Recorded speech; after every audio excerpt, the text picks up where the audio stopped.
Good afternoon and welcome everyone to the 2021 Investiture ceremony of St. Paul's English School. I'm Atika. And I'm Chirag. We'll have our well-deserving candidates be appointed to their respective roles in the next few minutes.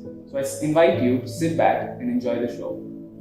To begin things, we'll now have the lighting of the lamp accompanied with an all-faith hymn.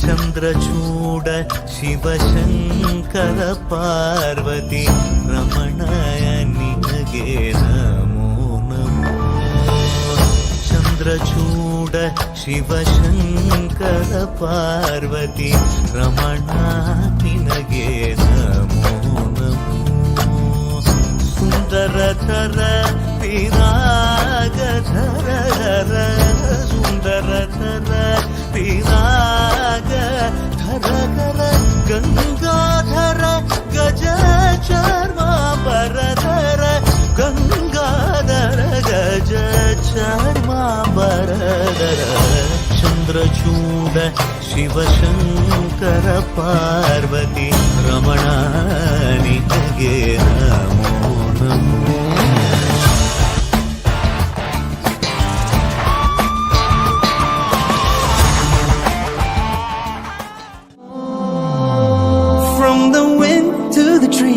to the buzzing of the bees, Ya Rabbil Alameen. Your creation is a dream. From the stars to the moon, your dominion is so vast, yet your beauty isn't seen. Ya Rabbi, please accept my prayer. Ya Rabbil Alameen, Ya Rahmanu Ya Rahim, Ya Rabbil Alameen, رحمن يا رحيم. لا إله إلا الله محمد رسول الله عليه صلاة الله عليه بركات الله. لا إله إلا الله محمد رسول الله.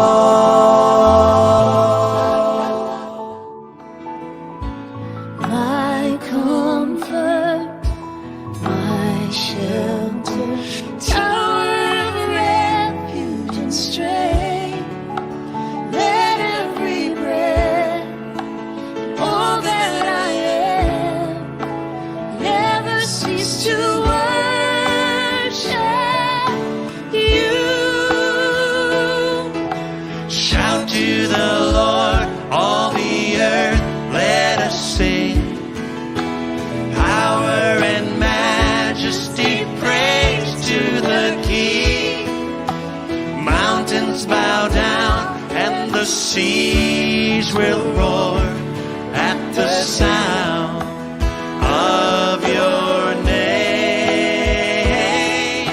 And I sing for joy at the work of your hand. Forever I'll love you, forever I'll stand. Nothing compares to the promise I have in you. Now the theme for today's event is Resilience Redefined. What does this mean to you, Atika? I think it's quite apt given the global situation. I mean, neither our parents nor our grandparents faced a pandemic like this, right? So I think we have literally redefined resilience. Agreed. As a school, a community, and even as a planet, there's been quite the upheaval, hasn't it? It's really safe to say that what we've learned and faced this past year and then some has put us in a unique and interesting situation as far as our predecessors are concerned. Absolutely, and leadership seems to be one of the things where a lot seems to have changed. What even makes a leader in an online class, though? The traditional duties of a captain don't apply, do they? There's more to leadership than just getting people to stand in the line or the occasional speeches. What we are about to witness now is the members of the student community who have been selected to represent their peers on the highest stage. Okay, but what part of that is resilience?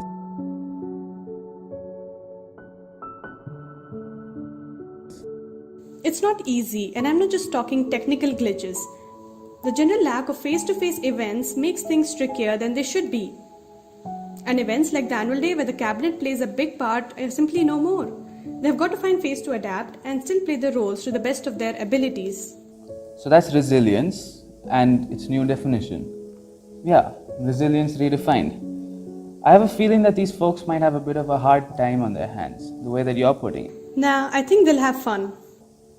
It's a huge honor then, joining the cabinet, and I'm sure all of our representatives to be are up to the task too. A journey of 1,000 miles begins with a single step. That in mind, we'll now have Misha of Class 10 delivering the welcome address.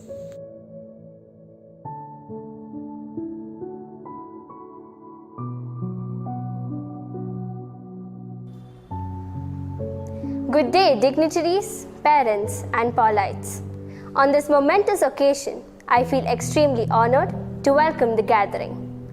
This quote by Sharon Salzberg says, "Resilience is based on compassion for ourselves as well compassion for others." Resilience is our ability to bounce back from life's challenges and unforeseen difficulties. Great things are achieved through great leadership, and great leaders are created in the four walls of the classroom. We are here to witness the investiture ceremony, Resilience Redefined. On this solemn occasion, I take this opportunity to thank our Chancellor and Chairman, Dr. Nisar Ahmed, Madam Kausar Ahmed, Ms. Nafiza Tanveer Ahmed, Mr. Suhail and Mr. Salman, under whose capable leadership we have been blessed to reach greater heights. We are delighted with the presence of all the directors, principals, vice principals, coordinators and representatives from the corporate office. A heartfelt welcome to all our dear parents and Paulites. Thank you and welcome all once again.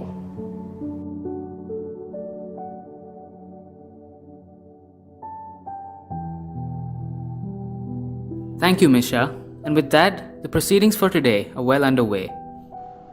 Thank you, Chirag and Atika. Audience, let me take you through the electoral process we had followed.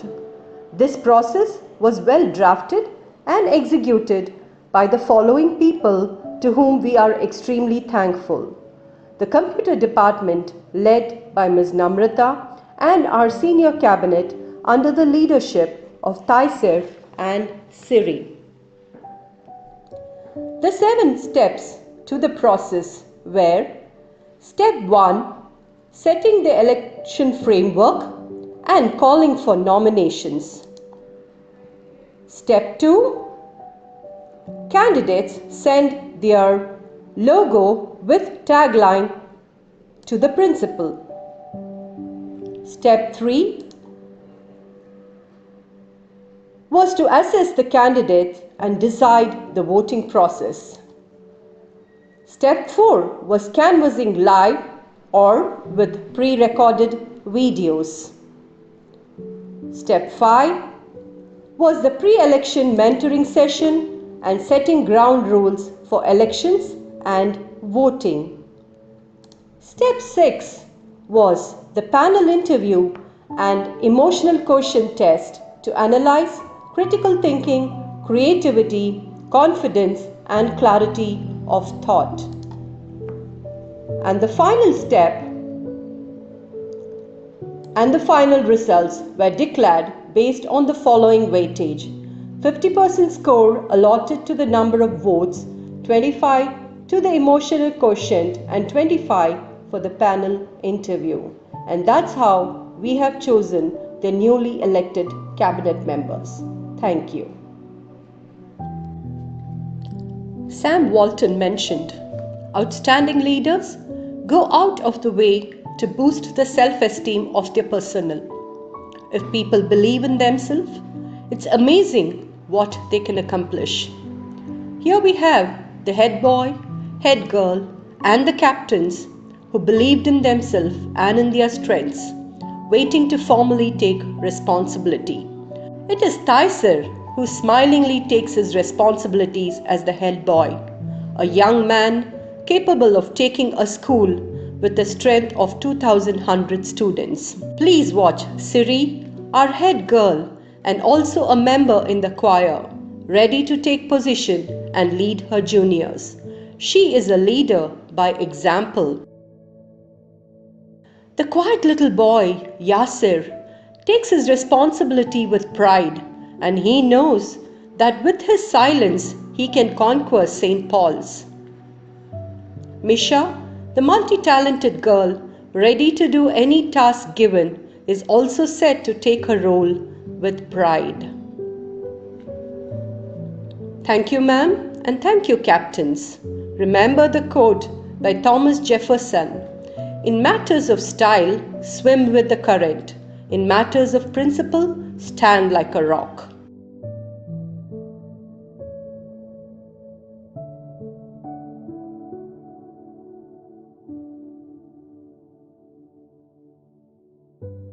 Leadership is an action, not position.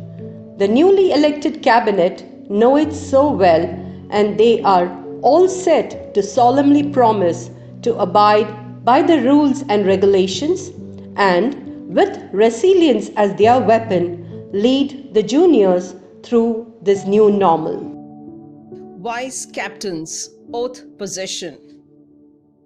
Do you, as the members of the cabinet, promise to maintain discipline, uphold and honor the good name of St. Paul's English School? We solemnly promise to take up the responsibilities given to us and pledge to serve our school with pride and loyalty. Thank you. Hands down. Thank you, Vice Captains. The Team Pauls congratulates you all on this new role and wish you the best in your endeavors. Leadership is more than a title. A good leader can inspire their team and the world at large through their words and, more importantly, their actions. So here we have the senior captains ready to take the oath, the pledge to be resilient and responsible. Cabinet oath position. With the power invested in me as the principal of the school, I charge you worthy of the position given to you. Will you, as senior members of the cabinet, promise to uphold the values of the institution? We, the captains, hereby promise to abide. Repeat after me. We, the student leaders We, the student leaders of St. Paul's English School, of St. Paul's English School, pledge to serve our school with pride and loyalty. with pride and loyalty. We will display graciousness Graciousness and uphold and uphold the rules and values and values of the school. of the school. We acknowledge We acknowledge that that leadership leadership is not a privilege, is not a privilege. it is a responsibility. It is a responsibility. We promise to We promise to establish establish a sense of trust a sense of trust and win the confidence and win the confidence of our fellow of students our fellow students and and teachers. teachers. We will inculcate We will inculcate a fond affinity a fond affinity amongst all. amongst all. We will be We will be resilient resilient when faced with challenges when faced with challenges and commit ourselves and commit ourselves to excellence. to excellence. Hands down.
The Student Council have the following key functions to perform. Take a look at the flow chart.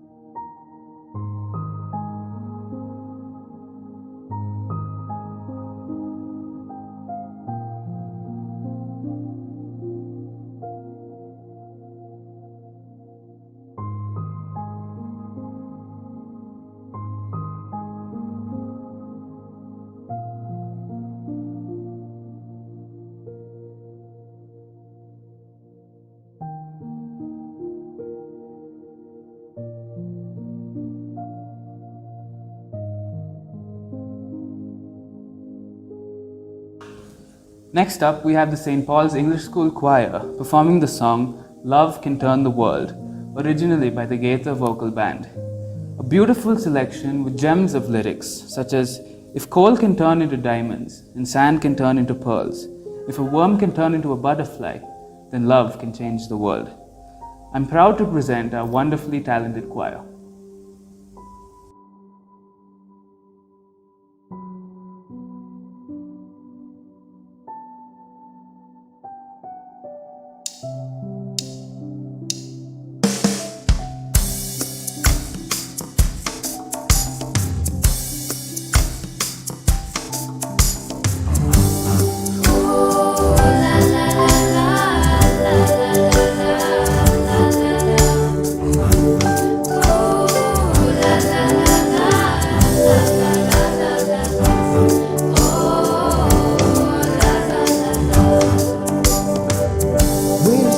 As a night and day, we're the same in different way, that's true. Just look at me and you. Oh, we can change the way we are. Power lives inside our hearts. We can be anything we want to be. Yeah.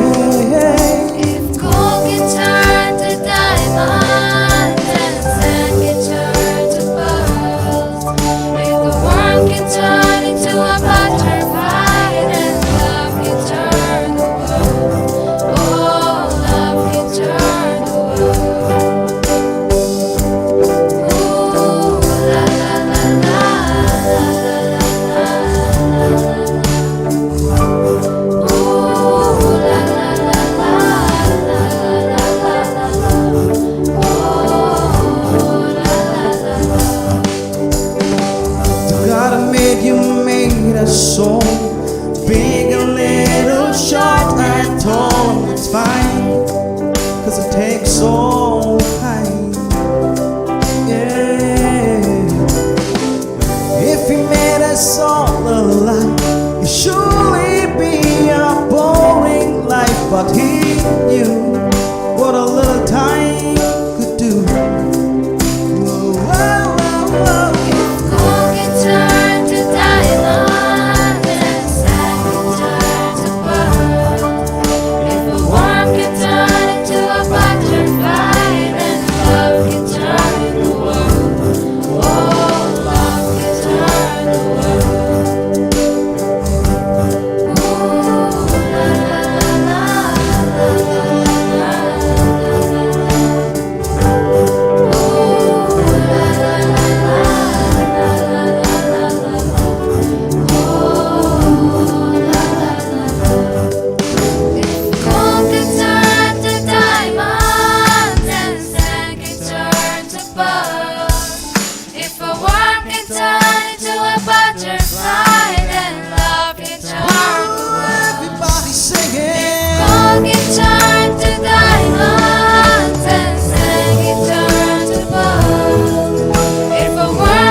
Thank you, choir.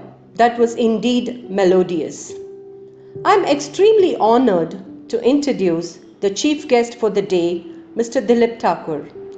Education World, India's sole publication focusing exclusively on education news and analysis, is the brainchild of Mr. Dilip Thakur.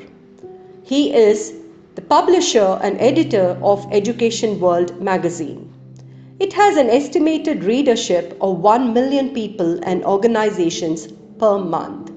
Before taking up this project, he was the founder editor of Business India and Business World, India's first business magazines, which influenced the liberalization of India's socialist economy. After exiting business journalism, Thakur was briefly the editor of Debonair. He is also the author of corporate novel Succession Derby. Thakur is a former barrister at law of Lincoln's Inn, London. He began his career as a lawyer in Bombay High Court. He has had the privilege of being educated in some of the best schools, Bishop Cotton's School Bangalore and the Duke of Gloucester School Nairobi. A passionate supporter of education, he conducts webinars and can be rightly called the COVID-19 frontline education warrior. We at Paul's are extremely honored to hear his message and wishes for our newly elected cabinet members.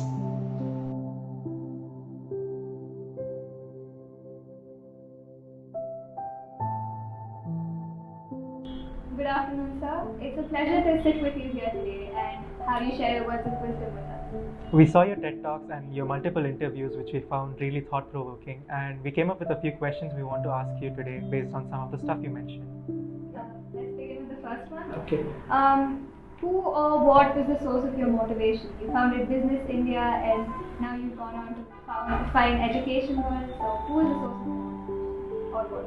Yeah, well, I was born abroad actually. I'm an immigrant into this country, a voluntary immigrant. And I came to school here across the road in Bishop Cotton School. So I've always been very interested in India, and I've read a lot about our history, Mahatma Gandhi, leaders, fine leaders of the freedom movement, Mahatma Gandhi, Dr. Ambedkar, to a lesser extent Nehru, and really great people who gave us a wonderful constitution, etc.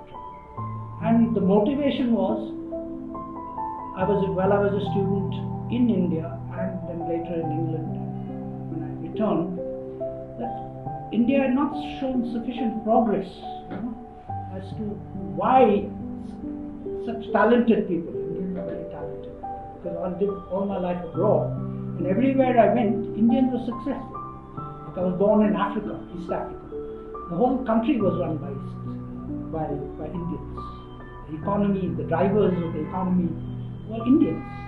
And later when I went to England, I found that many Indians were successful there. In the United States, they're successful. They're successful everywhere, but in India. That was the motivation.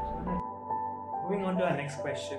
Before you became a journalist, there might have been people or figures you would have looked up to. And after becoming a journalist, you made many relations in this industry and all the fields you worked in. Whom did you find the most inspirational before and after? And who immediately struck you as a leader of the people? Well, as I told you in my first question, that I was motivated by Mahatma Gandhi, leaders of the freedom movement, who made tremendous sacrifices. We have no idea of the amount of sacrifice. Mahatma Gandhi was a barrister like myself. And he could have easily got a good job and made a lot of money for himself, but he didn't. So I was very inspired by Mahatma Gandhi.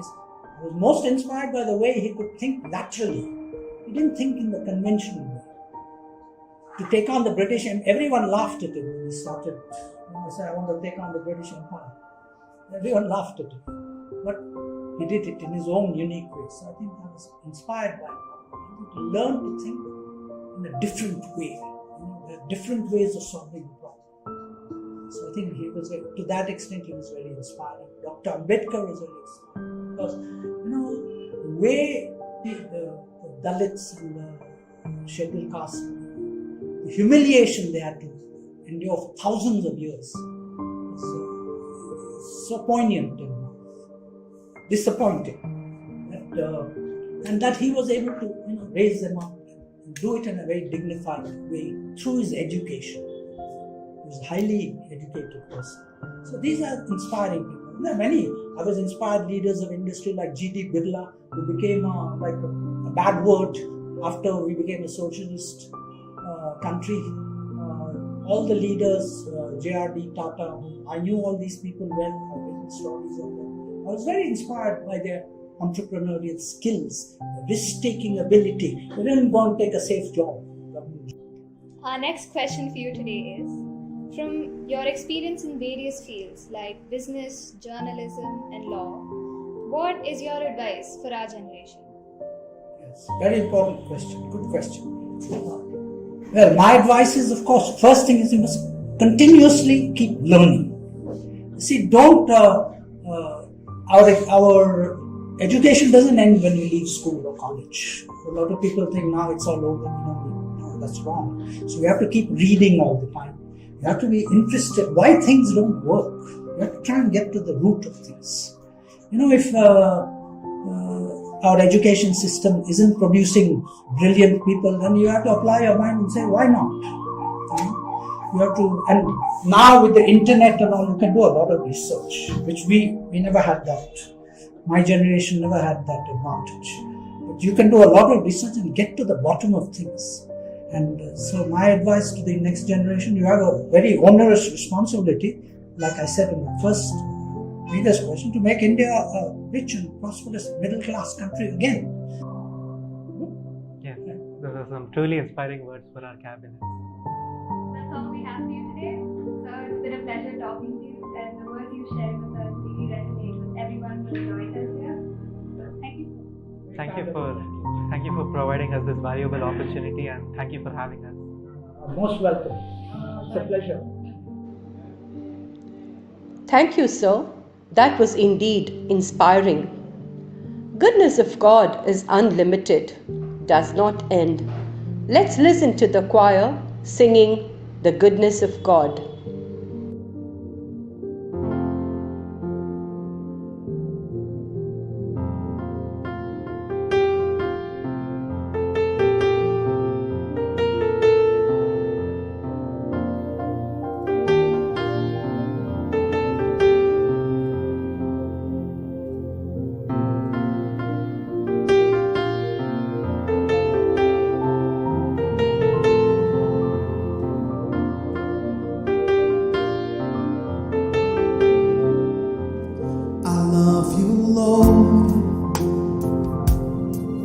For your mercy never fails me.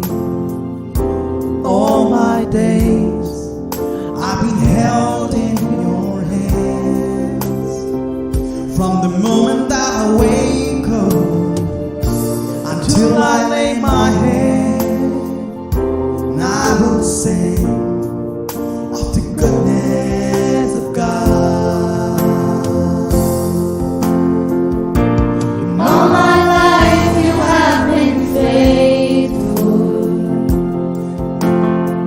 and all my life you have been so, so good. With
And all my life you have been faithful.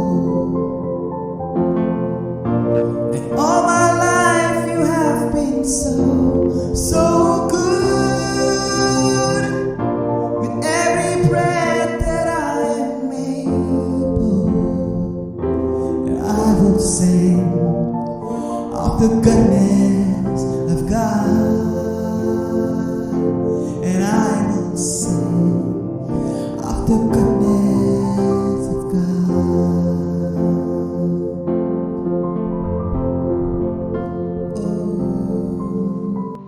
The message all of us are waiting for, waiting eagerly for the new learning. Let's hear it from our principal, ma'am. Good day and a warm welcome to all the viewers of the Investiture Ceremony 2021. I would like to express my deepest gratitude to Dr. Nizar Ahmed, Chancellor and Chairman, Presidency University and Presidency Group of Institutions, for his unstinted support and motivation. My sincere thanks to our Chairperson, Mrs. Kausar Ahmed, our Director, Mrs. Nafiza Ahmed, Vice Chairman, Mr. Suhail Ahmed, and Vice President, Mr. Salman Ahmed. We are deeply honored to have Mr. Dilip Thakur, the writer and editor of the Education World magazine, as our guest of honor for the event. Thank you, sir, for giving our students your valuable time to greet and meet with them. A hearty congratulations to all the elected cabinet members. Aligning with our theme for the day, Resilience Redefined, I would like to draw your attention to the meaning of resilience. It is not a single skill. It comprises of a variety of skills and coping mechanisms. Resilience is your ability to overcome obstacles as well as failures. However, you should focus on emphasizing the positive. Resilient leaders have the ability to sustain their energy under difficult circumstances. Well-known example of a resilient leader is Mahatma Gandhi. Leadership is all about being resilient. I would like to bring before you examples of 3 personalities and the virtues linked with resilience. First one is Martin Luther King, who once said, "I have a dream that my 4 little children will one day live in a nation where they will not be judged by the color of their skin, but by the content of their character." Truly an example of leadership through inspiration. The next person is Princess Diana, who shook hands with an AIDS patient, changed people's perceptions of the disease forever. A leadership through compassion. And finally, Malala Yousafzai's campaign for female education, or leadership through survival. Therefore, dear students, aspire to be resilient leaders. Resilience means how fast you can overcome an obstacle, but in today's world, it is redefined. Today, resilience means navigating through complexities and ensuring that nothing stops us from moving forward. The choice to be resilient has never been more important than now. Here's wishing you best of luck and congratulations once again from Paul's team.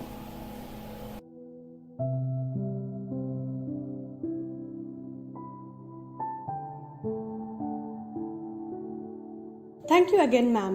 I'm sure your wisdom will come in handy for them. We'll now have Arwa with a vote of thanks. Good day to the dignitaries, teachers, parents, and Paulites. Today, I take this opportunity to express my heartfelt gratitude to Susan ma'am, our beloved principal, Dr. Nisar Ahmed, our chancellor, Nafisa ma'am, our director, the management, staff, and our teachers, whose constant efforts and motivation have brought forth the best within all of us. The 2 years of my captaincy have indeed been a very rewarding and enriching experience for me. Although online, we conducted events like MUN, department-wise competitions, Vibrance, Sulit, etc. for both teachers and students in the past year. This would not have been possible without the cooperation of my fellow cabinet members and the Paulites. Thank you. The elections this year have been conducted online. I would like to acknowledge the entire computer department team headed by Namrita ma'am for doing all of it. I heartily congratulate the newly elected cabinet members and wish them all the success for all their future endeavors. Thank you. Thank you, Arwa. And now to wrap things up, we'll have the choir with the school anthem.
Thank you, choir. With that, today's program is done. I'm Apika. And I'm Chirag. Thank you for tuning in. We hope you have a wonderful day.